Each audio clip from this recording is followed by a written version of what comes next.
Presiden Ukraina Volodymyr Zelensky pada 7 Januari 2026 menyerukan agar Amerika Serikat melakukan operasi terhadap pemimpin Chechnya Ramzan Kadyrov dengan model serupa penangkapan Presiden Venezuela Nicolas Maduro dalam operasi militer AS awal bulan ini.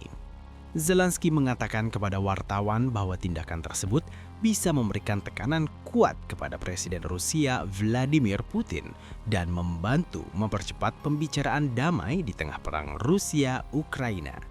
Ia mengutip operasi militer AS yang berhasil menangkap Maduro di Caracas sebagai contoh cara tekanan efektif yang dapat digunakan terhadap figur kunci dalam kepemimpinan Rusia. Permintaan ini muncul setelah misi militer khusus AS yang dipimpin oleh unit elit seperti Delta Force menangkap Maduro pada 3 Januari 2026 dan membawanya ke Amerika Serikat untuk menghadapi tuduhan narkotrafik dan terorisme. Tanggapan atas seruan Zelensky cepat dan keras.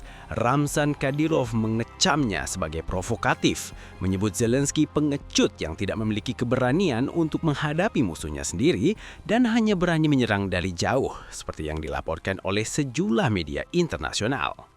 Permintaan Zelensky ini memperlihatkan meningkatnya kampanye tekanan terhadap Rusia dan sekutunya di tengah konflik yang telah berlangsung lama, sekaligus mendorong diskusi global tentang batasan intervensi militer serta dampaknya terhadap hukum internasional.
Download Tribun X sekarang, menghadirkan lokal menjadi Indonesia.